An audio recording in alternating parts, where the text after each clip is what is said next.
And there's a lot of times when we're on that roller coaster and it's up and down and we just don't know what's coming next.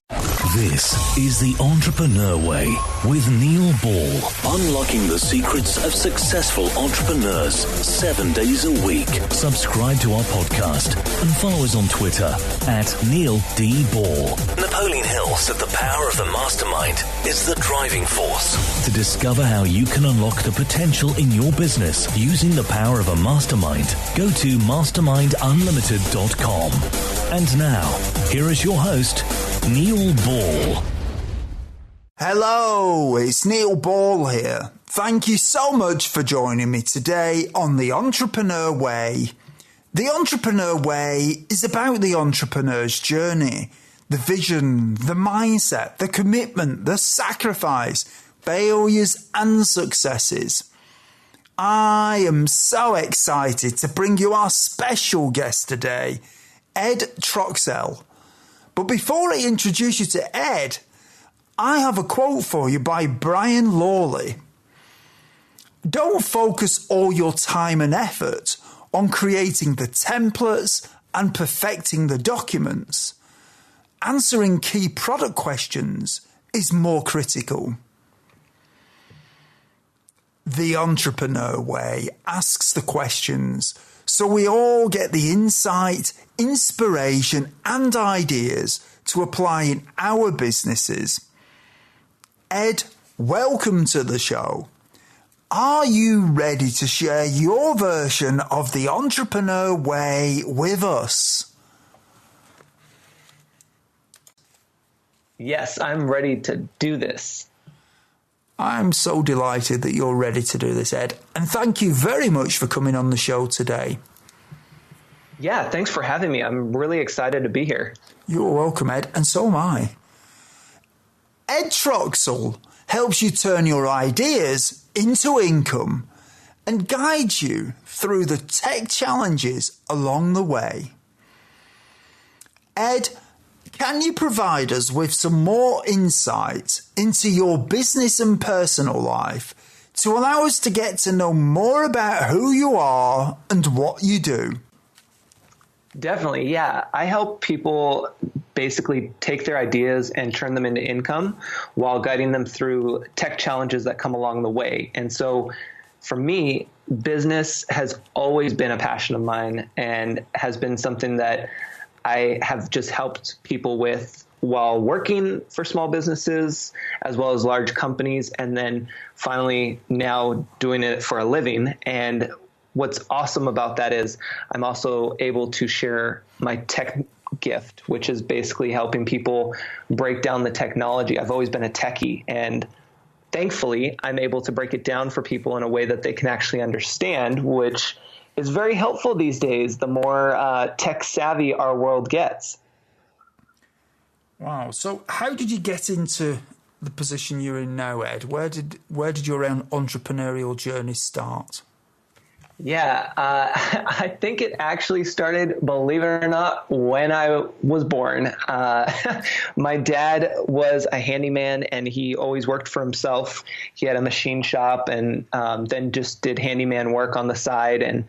And I grew up around that. And I always joke, that it all started with me picking up a hammer. And I knew at that point that was not the type of work I was passionate about, but I wanted to be able to do my own thing and to help more people. And throughout my growing up period of time and childhood and teens, I worked as many jobs as possible, not because I had to, but because I wanted to. And I've always enjoyed working, and it helps me understand different areas and different departments within companies, and to be able to really understand what it is I like to do, what it is I'm good at, and what maybe I don't want to do. And throughout that journey, it led me to starting my first business, which was a magazine. And I actually created a magazine while finishing college and working a couple part-time jobs. And the way that came about was I just thought one day I was working with being a photo editor and an editor on the school newspaper. And so I had a lot of that background going on. And for me, it was just one of those things where I still remember I sat at the desk looking out at the campus, the green grass out on campus, and thought, if I can't move to New York, because my idea was to move to New York and work for Men's Health because that was the dream job at the time. And I thought, well, if I can't do that, and the only reason I couldn't do that was because I didn't want to, in terms of I had everything set up back here at home. And for me to leave work and family to take a big risk like that, I wasn't so sure I wanted to do that. So I said, you know what? Why don't I just start my own magazine here at home and see what happens? And I picked up a book, and one thing led to another, and it became a snowball effect. And next thing I know, I was running my own magazine and published 4 issues, 2 of which were both printed, and then all 4 are available online. Wow. So when you help people with technical challenges, what's the most common challenge you come across technically? Oh, that's a good one. It's really, if there was a common one, it'd have to be being afraid to do something. You may not know what is going to happen. Like let's say for your instance, your iPhone, you don't know how to use the device because you just got it. But if you tap on something, you'll figure it out and you'll see what happens. But a lot of people that they're afraid to tap, they're afraid to see what's going to happen because they don't know. And if something goes wrong, they may not know how to fix that. So it's really if there's a common link, it's really just that unknown and encouraging people to just go ahead and push forward a little bit. It's like entrepreneurship. If you're passionate about something and it keeps calling to you, then it's worth it to at least give it a shot and test it and see what happens next. That's fascinating. I used to sell consumer electronics, and one of the things I commonly came across was finding people who bought a product, they never read the instructions for it, and as a result of that, they never knew what the product could actually do, and they didn't know how to use it. So really what you're saying is people almost don't know what they don't know about the product or the technology that they're using because they're not reading the instructions. And of course, Steve Jobs made the job even more difficult because he made the product almost intuitively easy to use. But I suppose some people still find it's not intuitive enough and they still can't figure it out.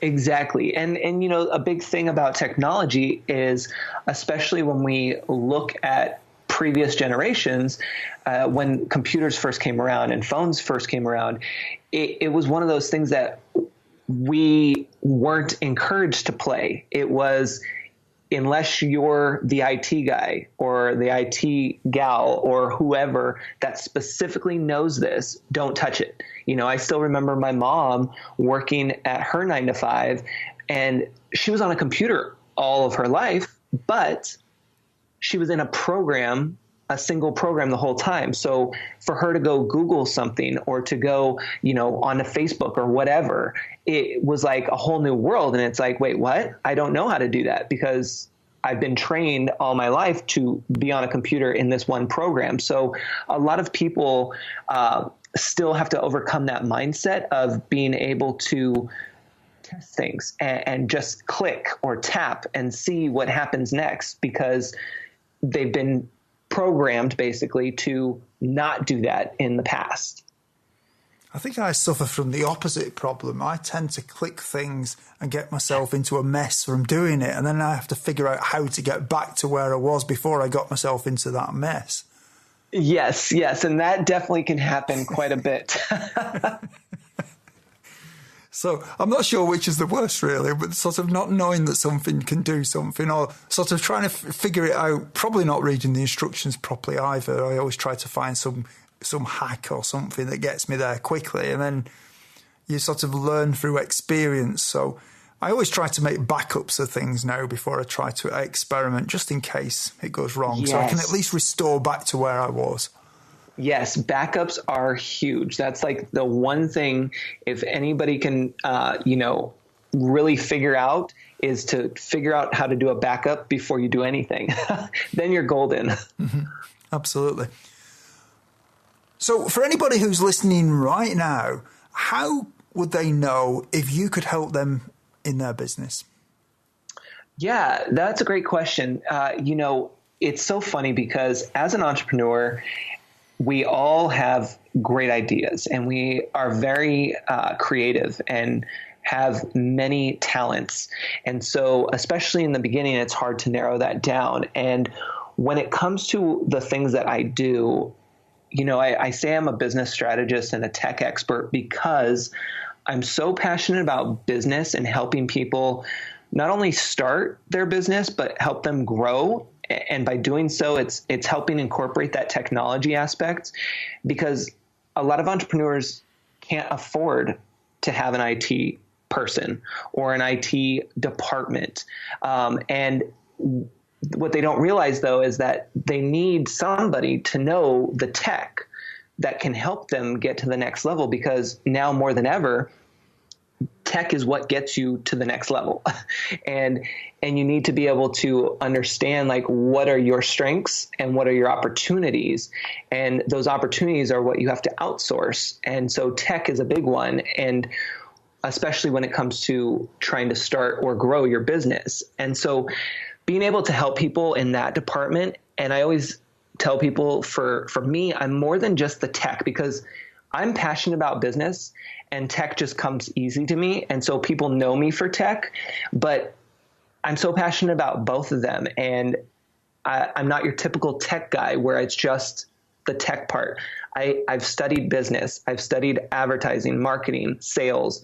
I have all of that knowledge behind the curtain, and I want to be able to use that and share that with people and help them get to where they need to be without having to be stressed out as much and without having to spend so much money on all these different programs and courses. And I mean, we just, especially as entrepreneurs, we spend so much money at whatever shiny object comes our way because we think we need it, but we don't stop enough to look back and say, hold on, what is it that I really need here? What is it that's really working for me? And does this program already do that for me? And who's the best person to reach out to that can help me with X, Y, Z?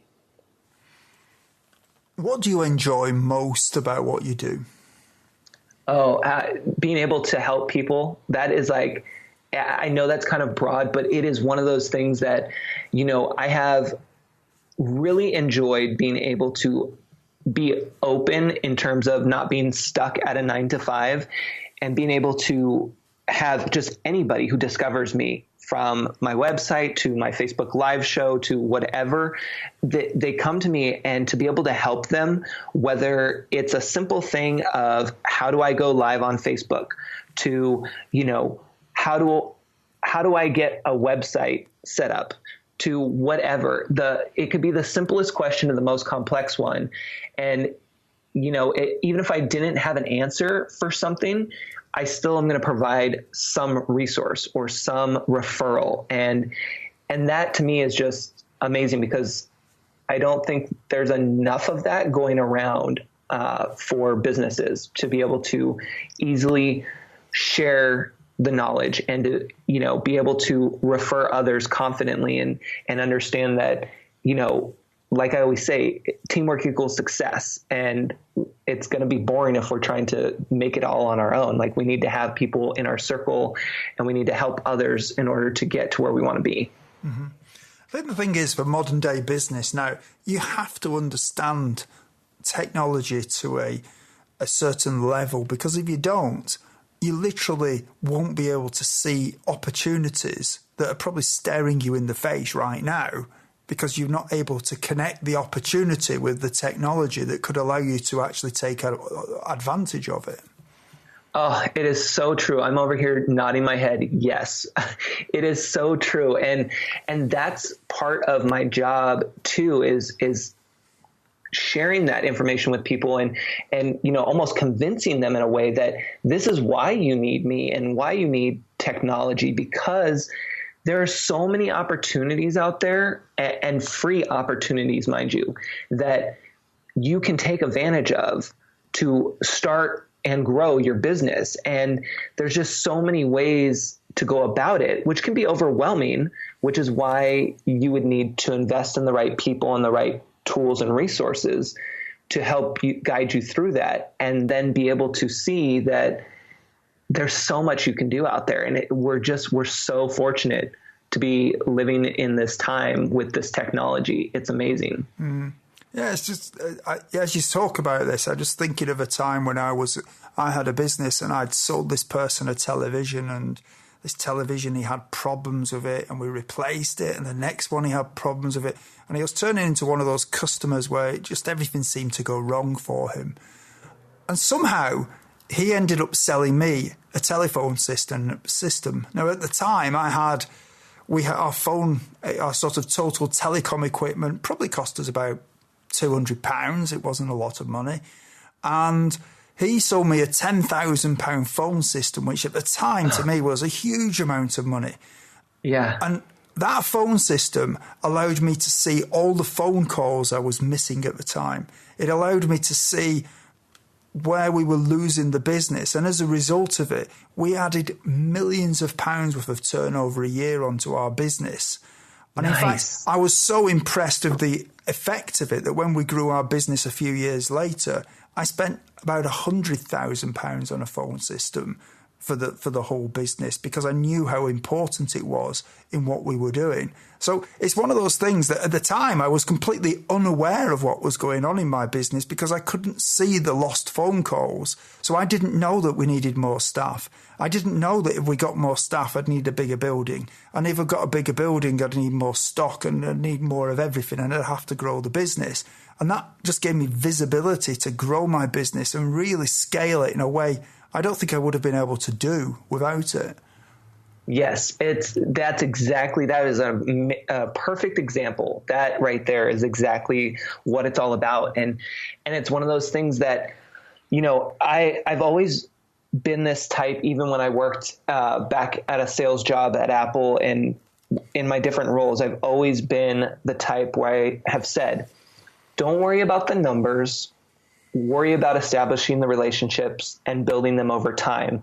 And it's not about today's sale. It's about those relationships over time, and really understanding that is the key to being able to take something and grow it, is being able to see who's in your area, in your circles. I say your team, but some people may think, oh, well, I don't have money to hire somebody to be on my team. Well, your team can be anybody. It could be your friends, your family, your entrepreneur friends, whoever. But really, it's just surrounding yourself with the right people, so that way you can learn from them and learn things that you didn't know, and ask those questions and find those answers that you didn't even know you were looking for, and to be able to then understand that, yes, this is what you needed to get to the next level. This is what will help you get there.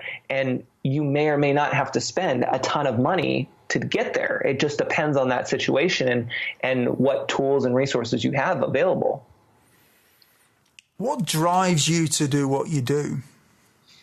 Oh, the people that I serve, and being able to see those, what we call testimonials, those reviews. A lot of times we hear those words, testimonial and reviews, when we're specifically asking for them, but I constantly am seeing those, because I look deeper into the comments, right? If we're thinking about social media and specifically Facebook, I always say the magic happens in the comments. And the reason I say that is because I don't use social media and Facebook like I did back when I first was introduced to social media. It was a way to connect with friends and family. I've used it as a business tool, and to be able to meet new people that I would never have met in my area, and to be able to connect with them on a deeper level, and to be able to see what they're doing and help guide them and give them pointers, and then to be able to see those comments, those messages that I get from just little things. The other day I got a message from someone who was sharing how they are applying what they learned from my show and they are seeing results, and that they ran into an issue with their Facebook Live. Something had happened and it cut them off. They restarted again and they continued as if nothing happened. And for them, that was huge. This is from someone who doesn't like going live on Facebook, even though she's really good. And I've encouraged her to do more of it. And she was able to push through the tech challenge and had taken time to let me know that she did that and that it worked. How do you relax when you're not working in your business? That is a tough one for me, I will be honest, because the minute I start relaxing, the minute I start getting more creative and ideas start coming to me. So I really try to tune things out. I really try to have time where I read books that I wouldn't normally read during the week. So weekends, I try to dedicate that to mostly catching up on some things that I didn't get through during the week, but I kind of try to protect it to be a time where I catch up on reading and really trying to get out in terms of hanging out with family and friends. My weeks are pretty active still, but I try to do that on the weekends so that way I can just not think about work and not want to work, because I love it so much that I have a hard time stopping. Do you have any entrepreneurial role models? I have a lot in terms of friends, family, and people throughout my journey, from teachers to mentors that I've had around me. And like I mentioned earlier, it really started with my dad and being able to see that he got to do whatever he wanted and it was always on his time, and he did it. And I think that, and in combination with my family history, my grandparents worked extremely hard. They're immigrants from Italy and Germany. And, I still remember my grandma just working so hard to, provide for the family. And my mom, working at her 9 to 5 and having to live paycheck to paycheck, just to pay the bills and stuff. And I appreciated that hard work, and I understood that it was a lot, and I wanted to make sure that whatever I was doing, I was going to be passionate about it, and that I was going to make enough money to be okay. And I don't need to make, millions of dollars. I just need to make some money to survive, and then to do the rest, whatever I can. Even when I had my first business, the magazine, I always said that if it could just sustain itself and I wasn't pouring a ton of money into it, I would go work a part-time job and keep that going if that's what people wanted.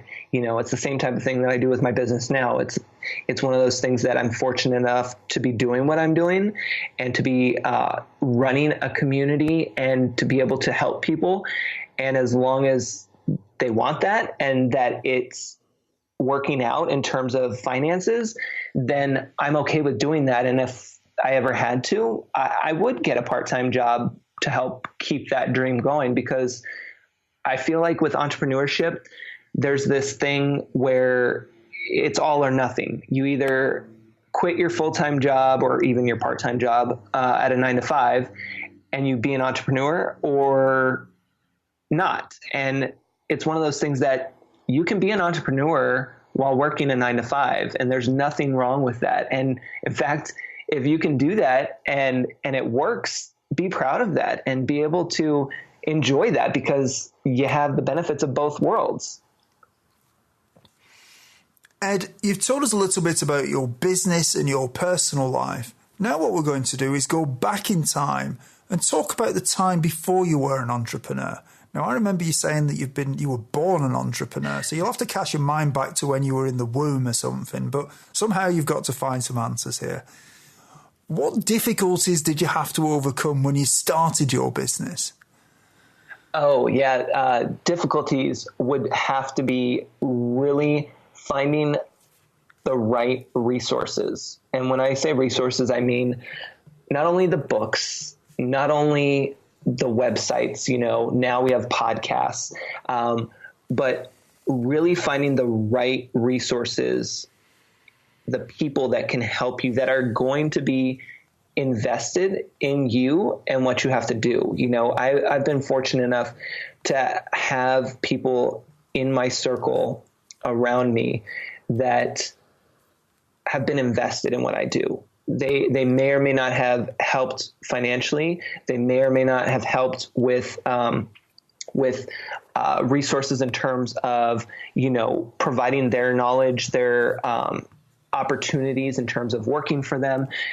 At some point, they've all helped me with something. And it's been an amazing thing to look at that and realize that finding the right resources, especially up front, was a challenge for me and can be a challenge for so many, because there's so many people out there that are really good at what I would say sweet talking. And then when you get into business, you realize that they're not really helping you, and you've spent a lot of time and money and energy in that relationship, that it makes it really hard to move forward. So definitely one of the difficulties is finding the right people. And then when you do find them, really, really appreciate that and be grateful for any time that you get with them, and to not take that for granted. Did you have any doubts that delayed you starting your business? Yeah, this time around was a big one, because the first business was fine because I was going to school and I was working other jobs, and it was just like, okay, well, we'll just see what happens. But this time around, it was different because I was leaving a full-time job at Apple with benefits, with a 401k. I mean, I had what everyone wanted, right? Everyone wants you to get a full-time job and to have all those benefits and stock options and all of that. And so it was one of those things like, well, am I crazy? Am I really going to do this? Because this is what everyone wants. I appreciated it and I have no regrets, but I'm just not that. I was never in that I need a full-time job with everything set up type of guy. I like variety, and I like being able to keep going in different situations because of how much creativity I have. And that was the time when the universe kept telling me to go out and do my own thing. And I kept saying, well, let's hold out a little longer. And it got to a point where it was like, I was getting punched in the face by the universe so many times saying, you need to do this, that, I found myself on the floor and I'm like, okay, I better do this now, because I will never get this opportunity again. And if it works out, great. If it doesn't, then I know that I can always find work somewhere. So, 3+ years later, we're still here, which is amazing. And I'm grateful for every minute of it. What mistakes did you make that slowed your journey? So definitely one of them would be trying to do too many things. Like I mentioned, we get very creative and we have all these amazing ideas. And when you're first starting out, you feel like you can do all of them and you can set them all up. But when you finally zero in on the one that really takes off, you don't have time to do all of those other ones. And in fact, if you try to, you're really just holding yourself back. And that's a hard one to learn. And, I don't know if we ever overcome that. We get better at it, but I don't know if we ever overcome it, because there are times when you think, oh, well, I can just take that on. And then sometimes you have to reflect and say, oh, no, I shouldn't have done that, or it's not a good time. Another one that is a big one for me was becoming an LLC for one of my businesses too soon.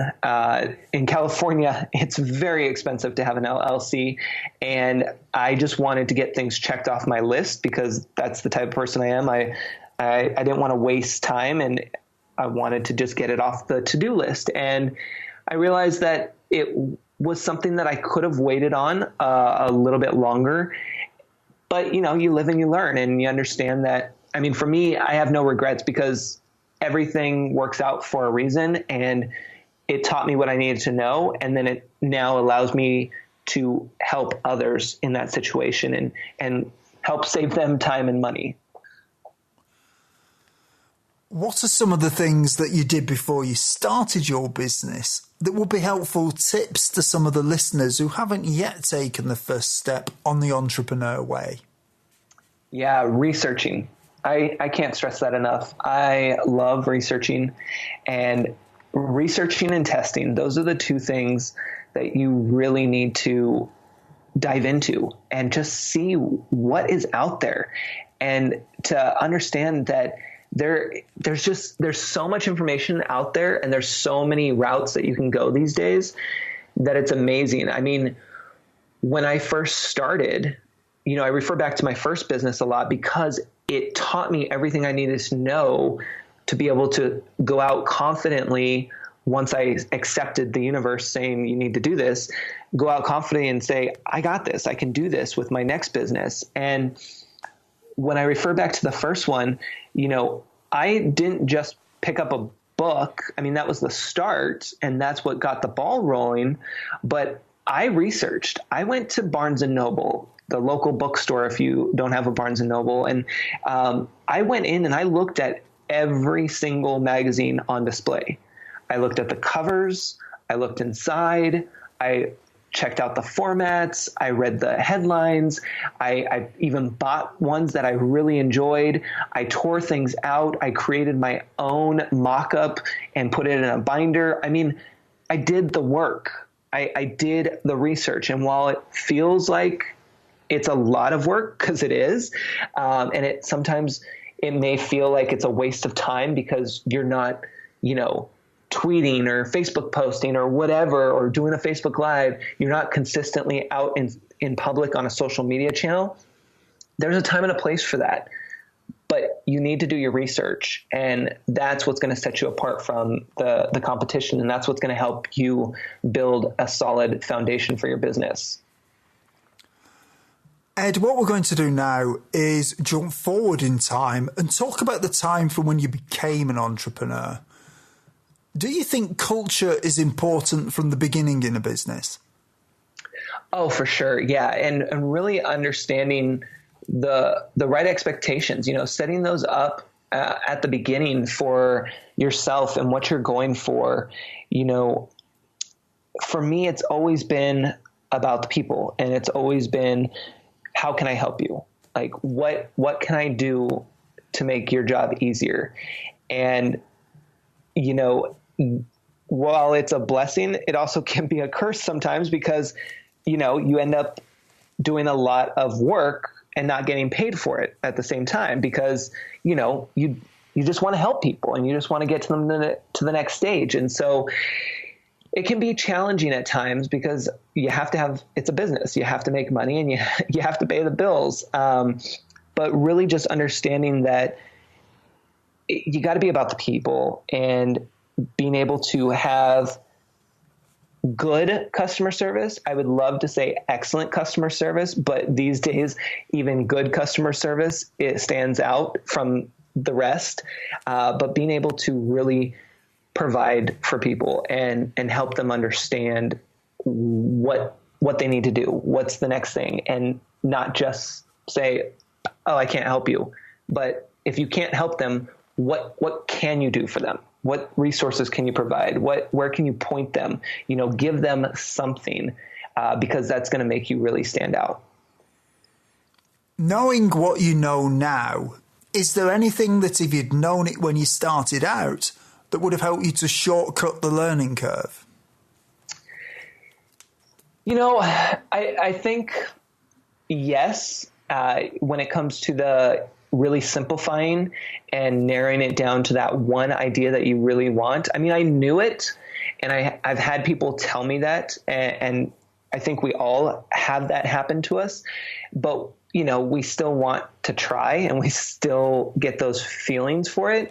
But when you can pause and really dive in on that one idea, even though it feels like it's only taking up a little bit of your time and you can do all these other things, if you can really focus in on that for a good 6 months to a year, just to see where it goes, you really will surprise yourself at what it can grow to and what comes with that.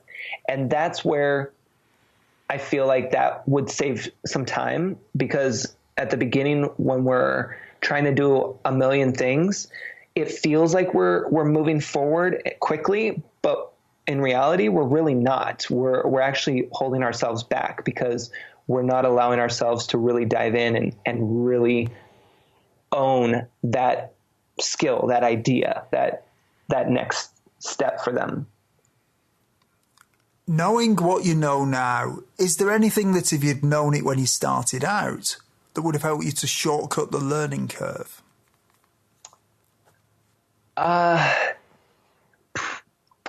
For me, I don't know, because I research so much and I listen to podcasts and I watch Facebook Lives, and, I absorb a lot of information. And when it comes to the learning curve, it's really just doing that research. And so for me, I don't know if I could have shortened it. I guess if I would have really listened in on certain aspects, like, for instance, the not doing the LLC so early on, yes, that definitely would have. But at that time, I was just so caught up in my mind that I needed to get things off my to-do list, because when the business picked up, I didn't want to have to worry about it. So I was trying to get ahead of the game. And sometimes, you can just, it's good to have a plan. You need to have a plan, and you have to have your systems and processes in place. But sometimes you can't plan everything, and you can't have everything checked off the list too soon, because you don't know what's going to happen next, and things can backfire, and then you just have to work with it. So you have to do as much as possible, but also understand that there's a time and a place for certain things to get checked off that list. How much does gut feeling influence your decisions in your business? I still am trying to really hone in on my gut feeling more and more. I've grown into that a lot. In the past, I've had a really good feeling in my gut for a lot of things, but sometimes I just choose to ignore it for whatever reason. And now that I've been working in my own business, it's one of those things that you really tune into it more, and you understand that in combination with what you're researching and what you're testing, that's when you can make the decision of what comes next. And of course, you're never 100% sure whether it's your gut or if it's the research you've done. But if you feel passionate about it and you are okay with testing it, then test it, and see what happens and explore it. That's a big one, is just to really explore it and see what comes next.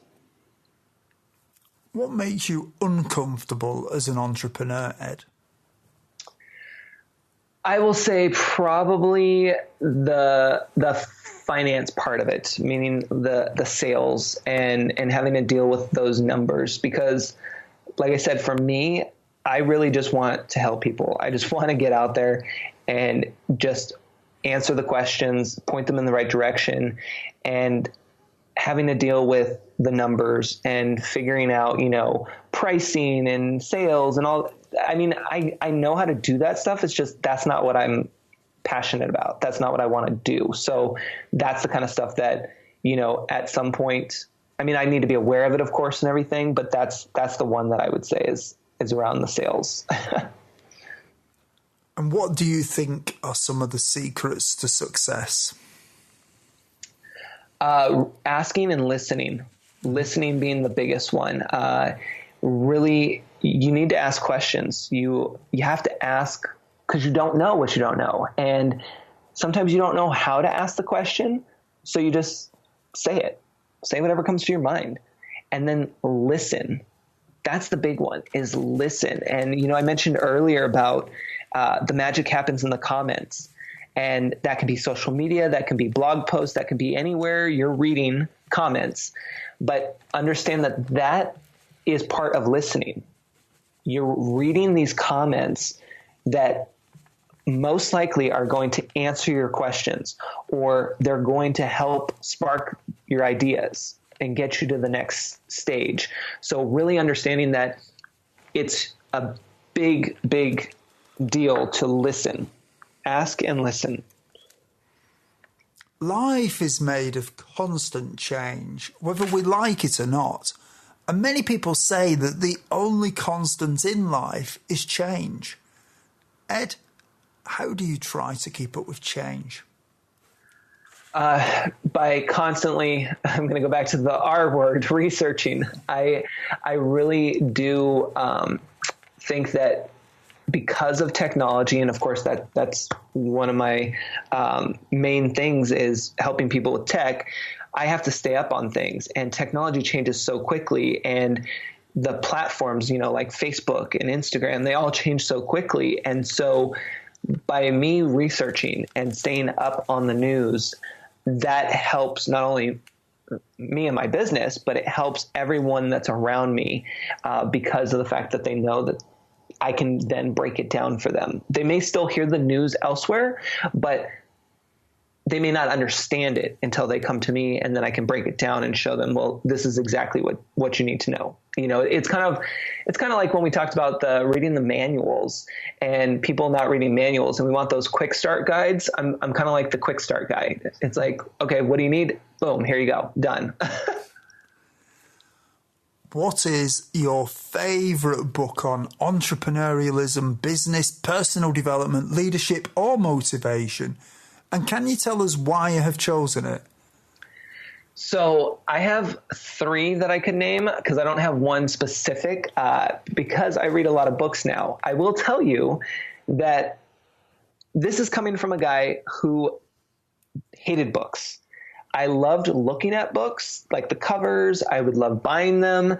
But by the time I actually opened them and tried to read them, 5 pages in, I'd fall asleep, and I just was not into books until I started my own business. And since then, I churn out books, every 2 weeks, pretty much. It's been crazy. But quickly, 3 of the books that have really made an impact for me that have stood out are You're a Badass at Making Money. And the reason I mentioned that one first is because it really helps with mindset around money and understanding that money doesn't have to limit you and what you can do. And that's a big one, especially for entrepreneurs, because of course we're going to be very cautious of our budget. And oftentimes we're going to say we can't afford that. It's not in our budget.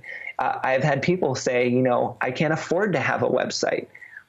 But then I think, okay, but where are you spending your money and your time? And if you can't afford a website, just a basic one, a very, very basic one. I'm not talking about anything fancy, but a basic one. If you can afford something like that, or even a $50 program that's going to help you take your business to the next level, then you have to look at your finances and ask yourself, is this really going to be a business for me? Because there's certain things that you do need to invest in, and you need to be able to afford, and you shouldn't let the money hold you back, just like you shouldn't let technology hold you back. I work with so many people that technology is what holds them back until they work with me. And then it's like, now they can run with it, and it's not a limiting factor anymore. Another book is by Lori Greiner, who's from Shark Tank, and hers is called Invent It, Sell It, Bank It. And that one's really good because it's kind of a quick start guide and breaks things down for you. And then the third one that I really enjoyed was called The Four, and it's talking about Apple, Amazon, Google, and Facebook. And the reason I picked that one is because those are companies that many of us, if not all of us, are familiar with, and it gives us that insight, that perspective of how they got to where they're at, and to be able to understand that those are real examples that everyone pretty much can relate to because they've seen those names or they've used those programs. And so it just really helps with being able to absorb the information that's being shared there. Folks, when you have a busy life, listening to audiobooks is a great way to expand your knowledge in the time when you may be doing other things, such as driving or when you are at the gym. We have a special offer for you of a free audiobook of your choosing. To choose your free audiobook, go to www.freeaudiobookoffer.com. As long as you've not already signed up, then you will qualify. Ed, are you ready to speculate about the future? Oh yeah, definitely. What one thing would you do with your business if you knew that you could not fail? If I could not fail, it's such a great question because it's one of those things that, you don't know what you don't know in terms of what the next level can be. And for me, if I knew I couldn't fail, I guess I would be hiring more people to take it on to the next level, to make it even bigger. Exposure is a big thing. And while I'm doing a lot of that online already, the next thing would be to branch out and hire people. And that's one of those things that can be very scary for entrepreneurs, and not knowing what that's going to look like. So if I knew I couldn't fail, it would probably be hiring on more people to take it to the next level. What skill, if you were excellent at it, would help you the most to double your business? Really being able to just work with the people, being able to just worry about that part and not having to worry about all of the business behind the scenes stuff. I want to be aware of it, but having somebody else work on that stuff that I know is going to take care of it and allowing me to just focus on helping the people, that would definitely be the one. So you're saying delegation? Yes, big time. Mm-hmm. In 5 years from now, if a well-known business publication was publishing an article on your business after talking to your customers and suppliers, what would you like it to say? Really that, I'm about the hard work and really the dedication, and not worrying about the number of followers someone has or the number of views somebody gets on their videos. That really, when you put in the work and when you show that you're passionate about what you do and you're passionate about helping people, then all those other things fall into place at the right time in the right place. So it's really taking that focus away from the number and focusing on the people. It's now time for... Actually, no, it's not. I just asked you the skill question, didn't I? The publication one. Oh, the publication one. Sorry. Yeah. Right. No worries. Okay. I'm trying to tell my next guest I'm going to be slightly late at the same time here, so I'd sort of lost where I was up to. Sorry about that. No worries. That's all good. It's now time for 3 golden nuggets. Ed, what is your favourite quote and how have you applied it? My favorite quote is from a gentleman named Josh Stanton, and it's, quote, "People come for the content and stay for the community."